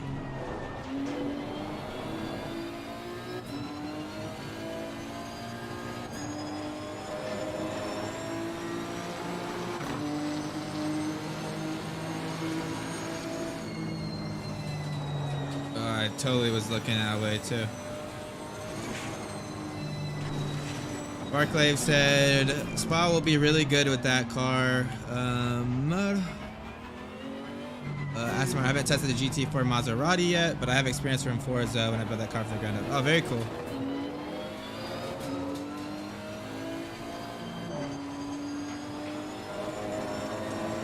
I didn't advertise them much because the awesome backend shooter did is being let down by the front end tool reporting services, which takes ages. Oh, that sucks, dude. I forgot that Shooter is a developer. That's pretty cool. Yeah, me and Speed were actually talking about the AOR servers, and I'm being an idiot. Sorry for being all over the road. I'm trying to read the chat. Me and Speed were talking about how you guys are able to update the qualifying session. Like, you guys can do it pretty quick. When we did the 12 hours of Spa, it was pretty wild how quickly the qualifying server updated. Like, you didn't have to go to the next session like it does for the RWB ones. Oh my god, full drift. We're gonna have a lot of work with us on this one, boys.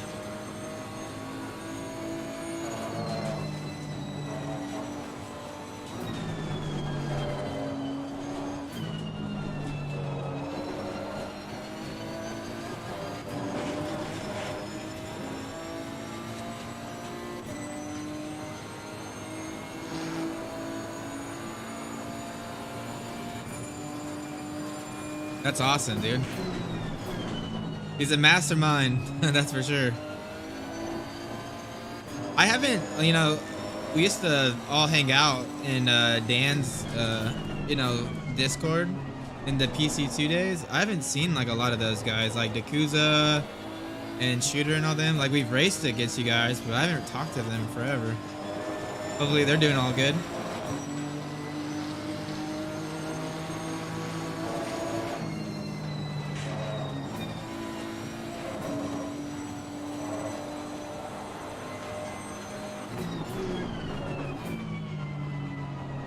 Wow, this car is such a shock coming from the NSX. I got so used to the NSX.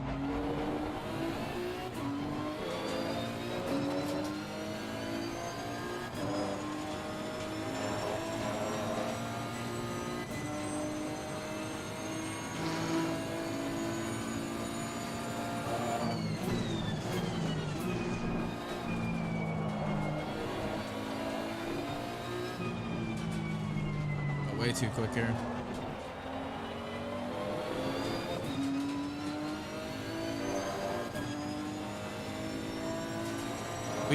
I am doing the 24 hours at Daytona on Saturday with some friends, me, Speed Demon, 2 Australian guys, and a Frenchman.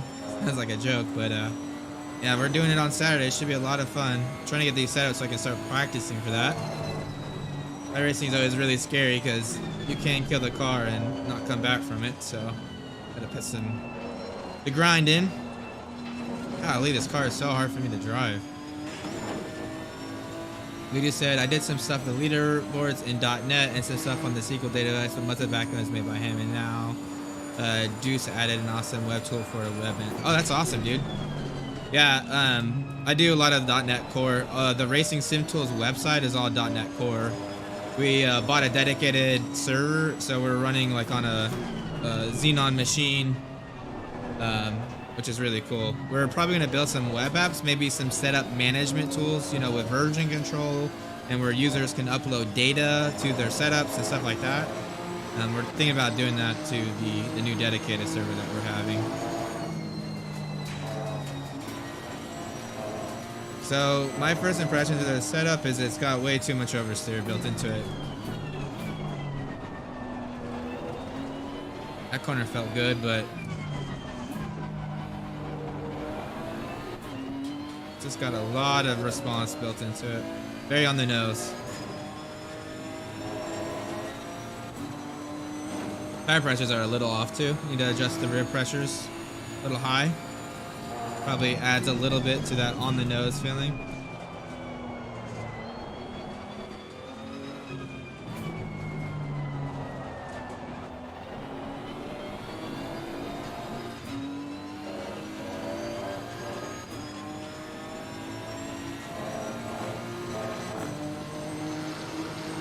This thing is super slow too, Jesus Christ.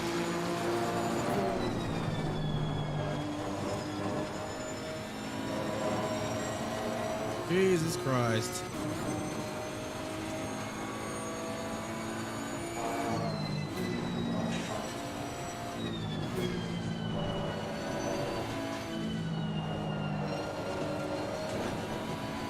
Exit feels pretty good through there. It's the entry. Feels a little bit sketch.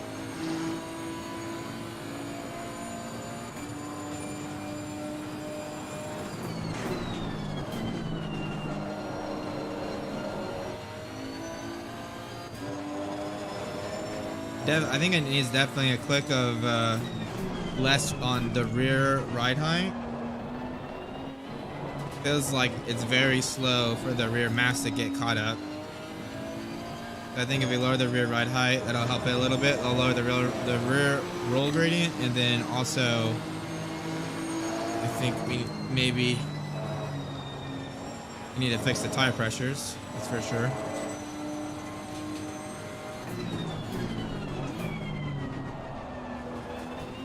Right now I'm just trying to do a few clean laps so that I can get within a tenth or two, so I can start seeing what's making a difference with the setup in terms of time. No point in doing a setup if you're not, you're not consistent.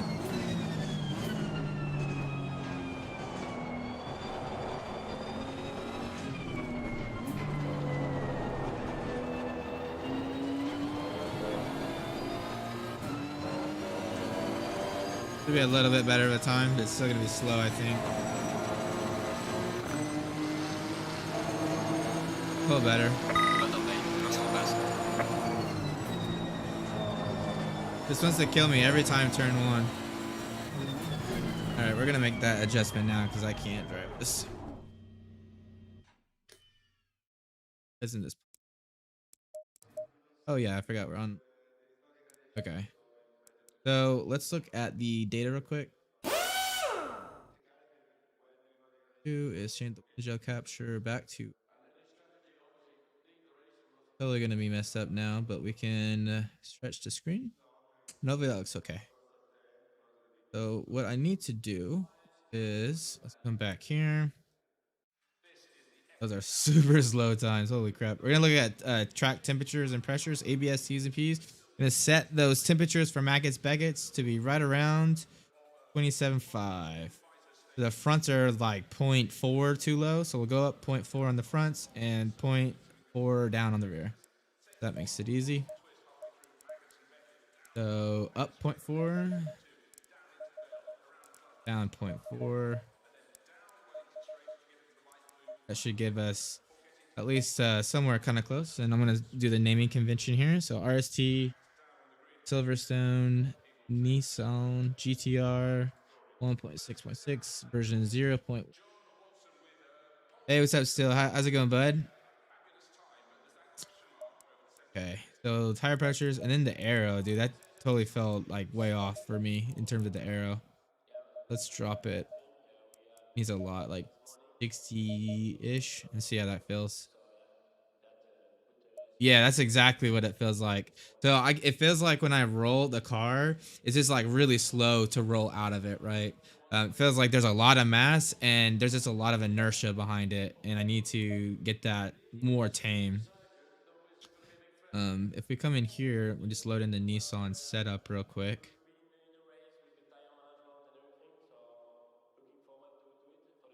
Here's the Nissan.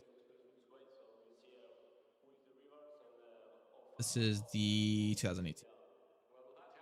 See what those roll gradients are. I bet they're ridiculously big. Yeah, so 0.59, 0.63. So they don't seem that big compared to where roll gradients typically are. But this is the NSX. So we went from 0.3 to 0.6. So that's going to feel way different, right? Yeah, it does. It feels like a big boat. That's what it kind of reminds me of. Oh my god, and that was on 60 liters. I didn't adjust it for fuel. Oh.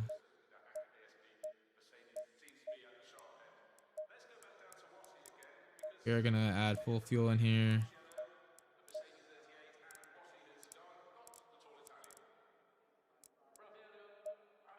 Okay, let's just give this a go and see. I don't want to make too many adjustments. I just want to get the tire pressures and the ride height down just so I can at least drive the damn thing, and then we'll start the data.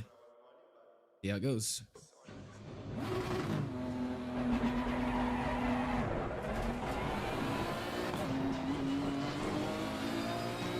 Just lowering the rear just a little bit already feels a little bit better. Already.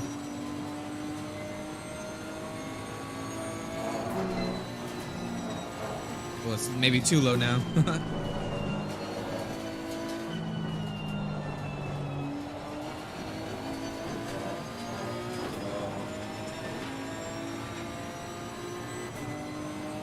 Does kind of sound cool though. Kind of sounds like a spaceship. Kind of like a really high-pitched noise.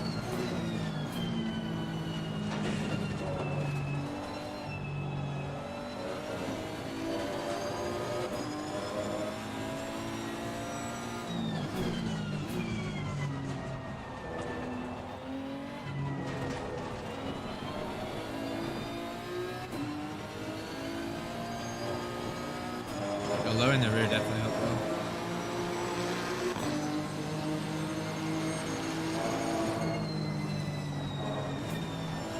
Maybe too much. Definitely starting to go wide. Sorry, my wife just came in here to let me know to wrap it up.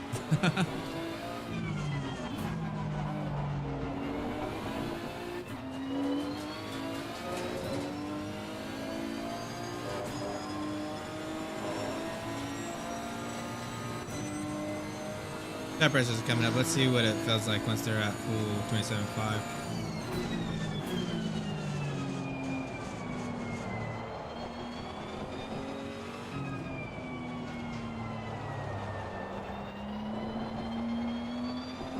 Oh, look, things feels heavy. My wife is trying to put one of our foster dogs on stream. All right, let's see.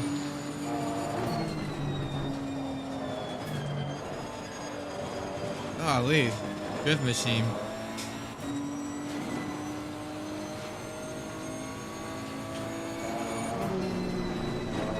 Whip snapping sound.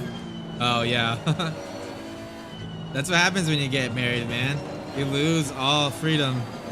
You're just at the mercy of your wife. Yeah, this is why I saved this car for last. I hate this car. Just hate it. Miserable to drive.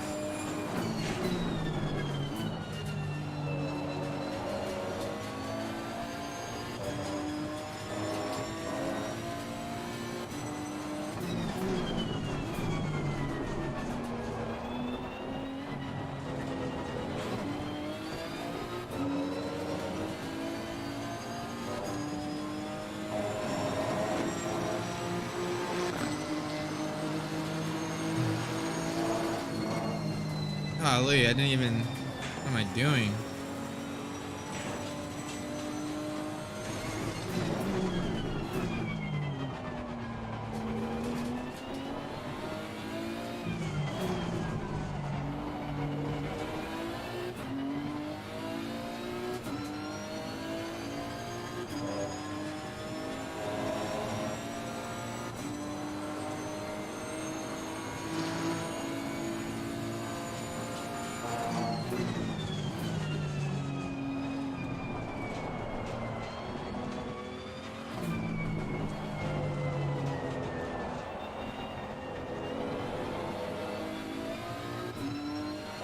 Corner exit over, stay there.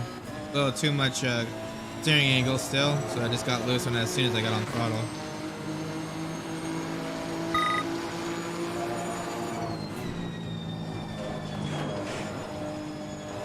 Wow, are you kidding me? Just shot out.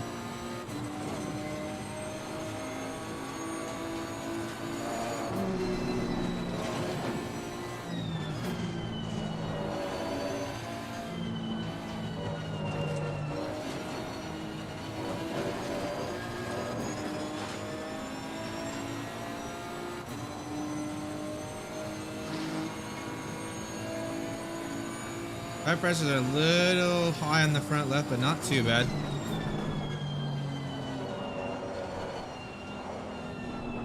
Alright, I can already tell we're gonna need a little bit more front bump stop on this thing. Go back to the garage here. I'm gonna look at the aero map for this car just real quick. So this is gonna be the Nissan. Oh wow.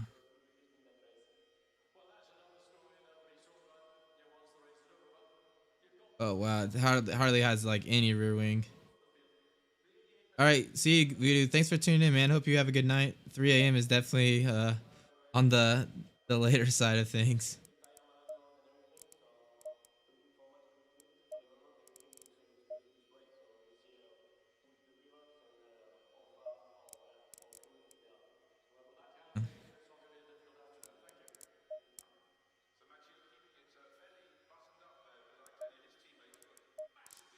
Definitely.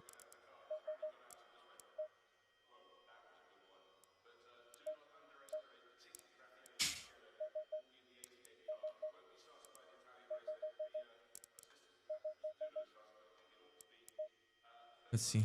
That. Sorry, my wife is being an idiot. All right, let's just test this real quick, and then I'll probably have to get off, guys. And we'll do the next stream tomorrow. Let's just see if those adjustments are make any difference here.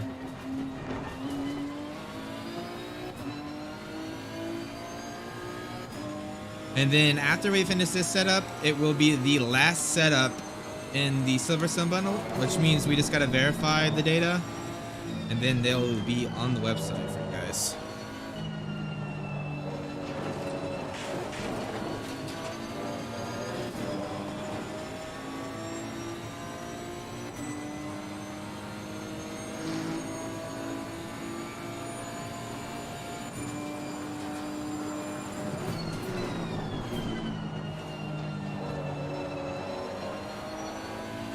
Oh, yeah, that feels 20 times better.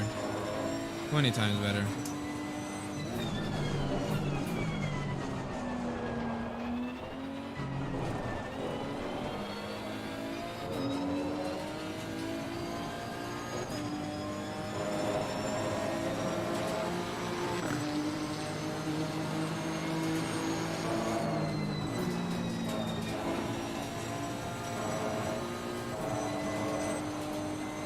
Oh, look, this thing's heavy.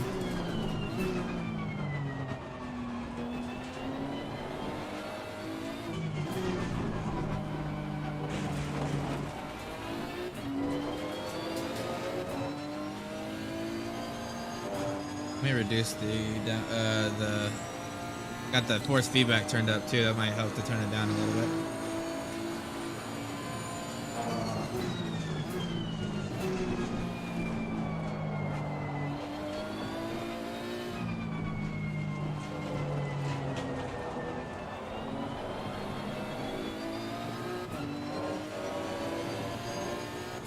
All right, let's see turn one, how it feels. It's a real test.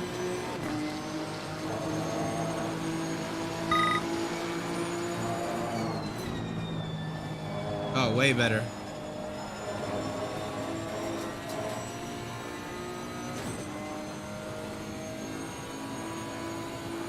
So we always start with the default aggressive, and then we make tweaks to it to get a good baseline. And that's what I usually start with for these streams, is like, you guys aren't seeing it from a default aggressive, you're seeing it from already slightly modified. Either from a last track or, you know, something like that. And then we get it perfectly dialed in for the track and how I think the transient and the balance should feel. And then we try to do the setup in such a way that there's still a lot of adjustment in the setup that you guys can do. So we try to get it fairly neutral, maybe a little bit more on the stable side in terms of transient response. That doesn't mean understeer, that just means more stability. The car still has a lot of rotation at mid-corner, and then we give it to you guys and tell you guys how to make the adjustments. But yeah, we usually start from default aggressive. Default aggressive is usually a really good starting point. The problem with default aggressive is it doesn't have a lot of stability in transient, so a lot of people spin on them because it has too much response and nothing to catch it. So it's really hard to catch slides in some of the cars on the default aggressive.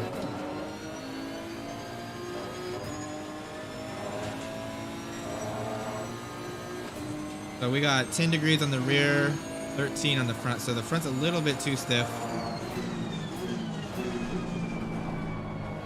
It feels way better. Definitely drivable now.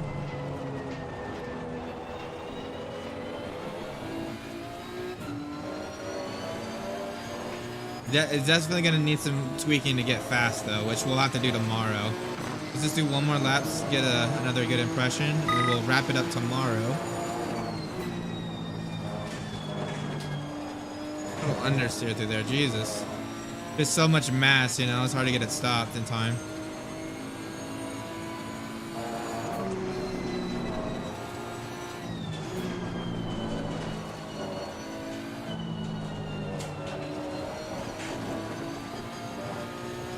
Was a pretty good exit though. We'll take it. We'll take it.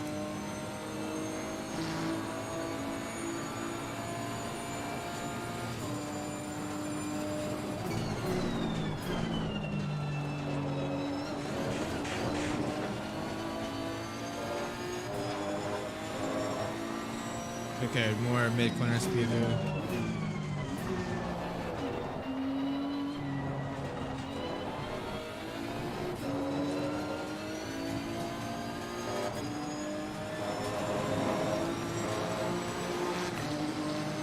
I think this is going to be one of those cars that's just slow.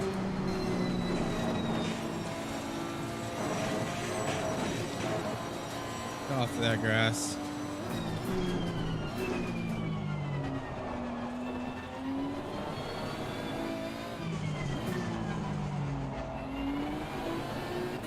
Does have a big tank, but it also consumes a lot of fuel.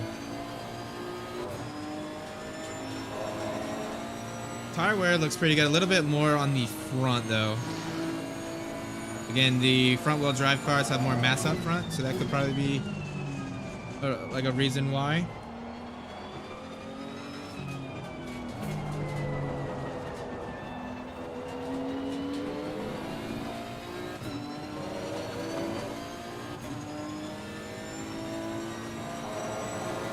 Yeah, definitely. It's a lot of fun. It's actually what got me into sim racing.